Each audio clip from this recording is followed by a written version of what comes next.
Ovo je 11. nastavak mini serijala o Google Spreadsheetu.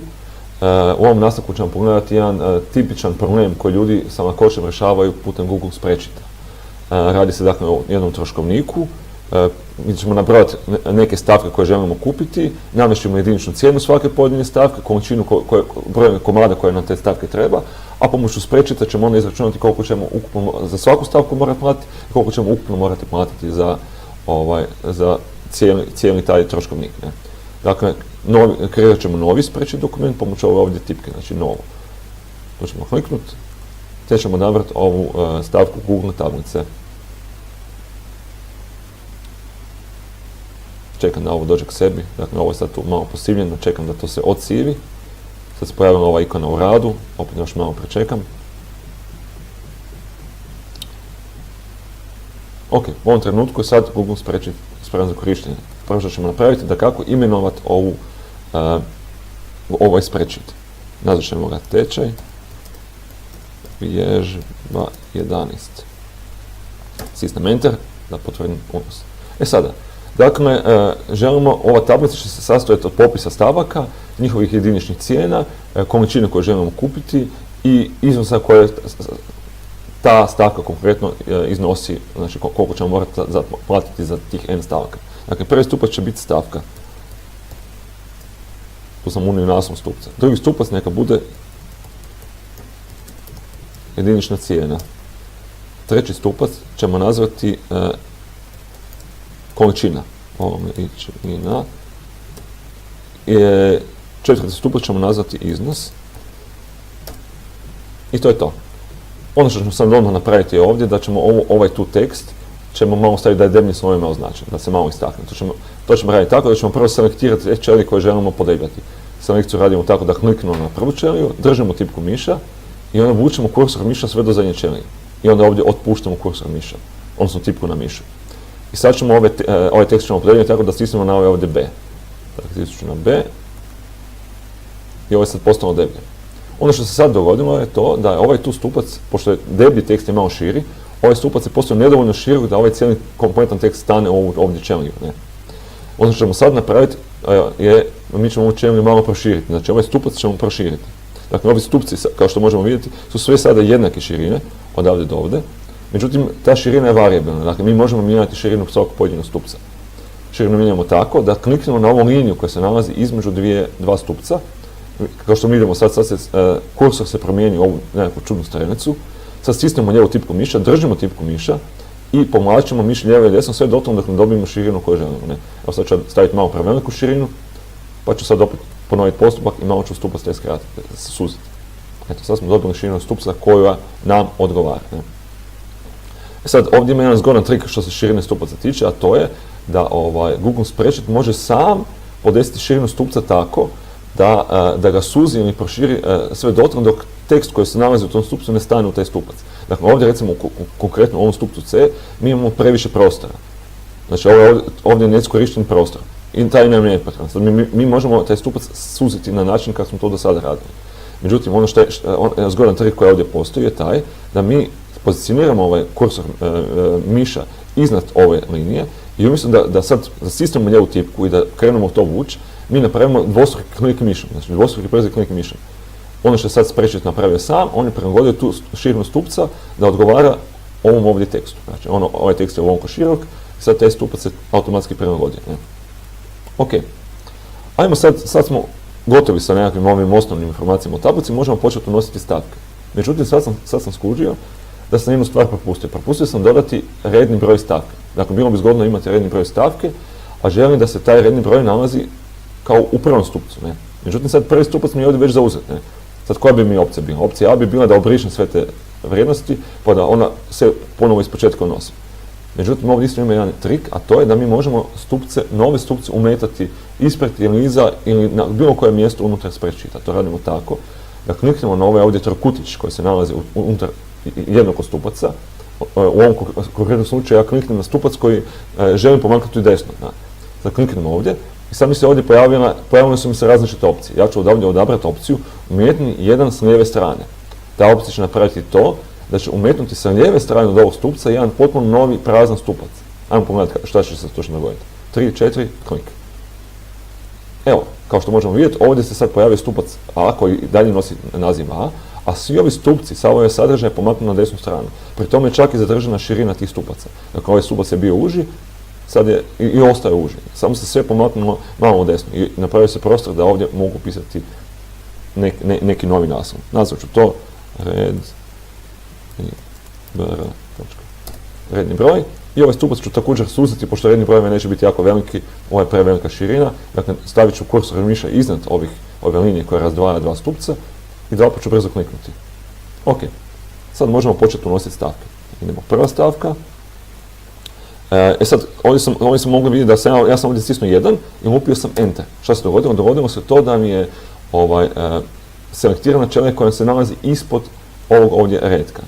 Ispod redka u kojem sam se pretno nalazi. To je super, ako recimo sad idemo unositi dalje brojeve, redne brojne stavaka, znači 2, Enter, 3, Enter, 4, Enter, 5, Enter. Međutim, što ako ja ne želim se nastaviti kretati niz stupac, nego želim kretati niz redaka, znači u ovom ovdje smjeru. Sjetimo se, u tom trenutku, umjesto Entera ću ja stisnuti tipku Tab. Dakle, tipka Tab će mi pomoći da pređem na iduću čeliju. Pa idem sad unijeti prvu stavku. Prva stavka nek se zove, recimo, nek se zove žarulja. Žarulja i sad ću stisnuti tipku Tab. Tipka Tab je prebacila selekciju na čeliju koja se nalazi desno od ove koje sam se pretno nalazio. I sad jedinična cijena žarenja recimo je 10, opet sam Tab, količina treba mi 5 komada. Ok. I tim sam završio sa ovom prvom stavkom. Idem unijeti iduću stavku. Iduća stavka nek se zove, nemam pojma, krompiri. Krompiri, stisnem Tab, jedinična cijena krompira je 2, količina koja mi treba je 8. Ok, idemo sad na, ovo mišem se selektiramo, sad sam prešao mišem dolje, dakle, krompiri, iduće što želim su recimo, nemam pojma, žlice, stisnem Tab, jedinična cijena žlica je 18, stisnem ponovo Tab, količina koja mi treba je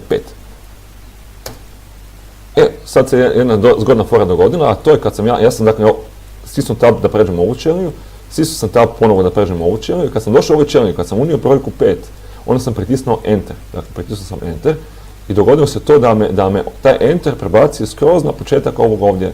Znači, otkud sam krenuo? Krenuo sam odavde, onda sam išao ovdje i Enter me vratio u novi redak i postavio me u ovu ovdje čeliju. Dakle, to je zgodno recimo kod unošenja tablice. Dakle, ovdje sad unosim recimo ova iduća čelija, ovdje mi trebaju šećer.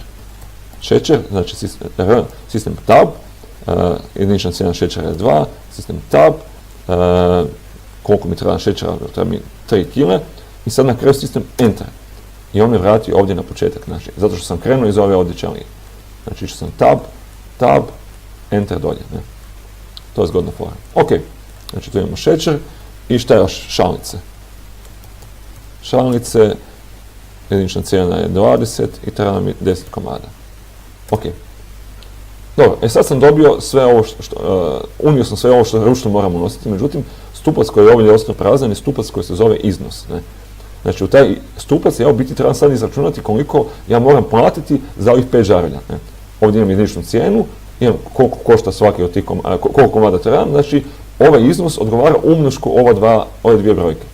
Dakle, ja ću ovdje sada unijesti formulu, a formulu unosim tako da se pozicioniram na čeliju i stisnem, a sa sturi unesem jednako i sada ovdje ću unijesti, dakle, trebam pomnožiti čeliju C2, dakle, ovu ovdje čeliju koja se nalazi u stupcu C i u redku 2, to je ovo ovdje, C2 sa D isto 2, znači nalazi se u istom redku.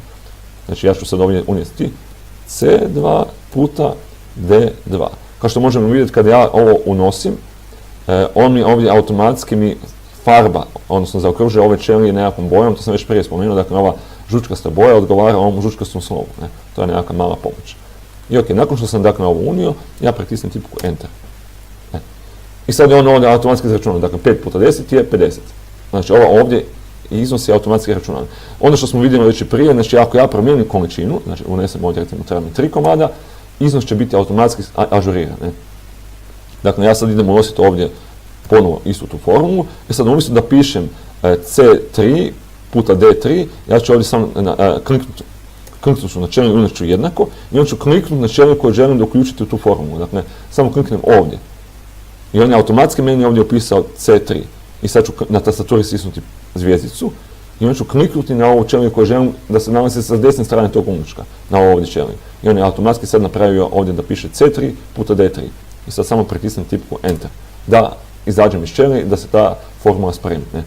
Dakle, možemo to sad pogledati ponovno ovdje. Dakle, ovdje stisnem jednako, kliknem na prvu čeliju, na tastaturi stisnem zvjezdicu kao puta, kliknem na drugu čeliju i izađem iz ove tu čelije pritiskom na tipku Enter ili na tab ili mogu kliknuti, dakle ne to je jasno. Znači, bitno je da izađem iz čelije.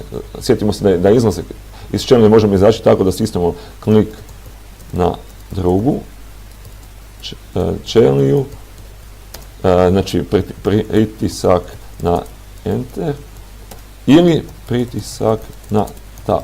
Znači, sve od ovog, bilo što od ovog napravimo, mi ćemo izaći iz čelije i onda će ova formula biti spremljena na tu čeliju. Ok, sad ćemo ovo ovdje obrisati, dakle selektiram, pritisnem tipku Delete. Ono što sam sad ovdje napravio je to da sam ja sad svaki redak formulu unosio iz početka. Međutim, već smo vidjeli u jednom prethodnom primjeru da mi možemo formule kopirati. A to radimo tako da selektiramo formulu koju želimo kopirati, kliknemo na uredi, kopiraj i onda sad selektiramo čeliju jednu ili više njih u kojoj želimo tu formulu zalijepiti. Ja ću ovdje selektirati ove dvije čelije ovdje. Ne? Uredi, zalijepi. I evo, sad smo dobili biti formule za sve ovo ovdje. Ne? Sad ja ovdje vidim opet da mi je ovaj stupac malo preširok, ajmo to malo suziti, dakle ovdje ću samo 2 puta brzo kliknuti. 1, 2. Ok, malo ću ga sad i proširiti, to je to.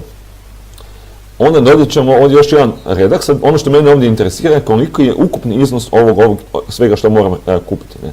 To ćemo napraviti tako da ću ovdje dodati još jednu novu formulu gdje ću koristiti funkciju sum koju smo vidjeli prije. Znači ovdje su sistem jednako i počnem tipkati sum i otvorim obu zagradu. Nakon toga selektiram ovaj ovdje raspon čelija koje želim da budu uključeni u tu sumu. Dakle, to je od E2 do E6. Zatvorim obu zagradu i pritisnem tipku Enter ili Tab ili šta li. Dakle, ovo je sad ukupna suma ovih svi ovdje stupaca. I ovdje ću sad napisati ukupno jednako. Tako da ovo označim, svim da ću ovo ovdje čelije ofarbati malo deblje ovako. I ono što ćemo sad napraviti da tablica malo ljepše izgleda, stavit ćemo ovdje ove margine oko toga sve. Ne? Dakle, ovo ću isto označiti na ovaj način. Ovaj ovdje prvi redak ću obojati nekom drugom bojom. Dakle, ovdje i to je to. I ovu sumu ukupno ću označiti malo jače. Nek bude onda, nek bude zelena. Ovako. To. I to je to. Sad ovaj redak sam se tu zabravio staviti ovaj ovdje dio. Nek on bude isto ovako jednom lijepom gridu. Ne? I time smo u biti završili ovaj tu primjer i ovaj zadatak. Dakle, dobili smo jednu lijepu tablicu koju možemo ažurirati, možemo mijenjati količinu i iznose, dakle ovdje mogu staviti recimo sa 3 komada i sva ova matematika će se automatski izvršavati, dakle automatski će računati ovdje nove iznose, kako ja god promijenim ovdje ovu tablicu. Ne. Ono što ću sad dodatno napraviti je da ću ovo ovdje označiti malo drugčijom bojom, čisto da se istaknem da su ovo biti ovdje formule. Ne. Ovo jesu formule, dok ovo ovdje su iznosi. Ne. Možemo vidjeti, sad kad kliknemo ovdje, sjetimo se da kad kliknemo ovdje, da ovdje se može vidjeti formula koja je opisana u tu čeliju. I to je u principu to. Mislim da smo s ovim poslom još završili.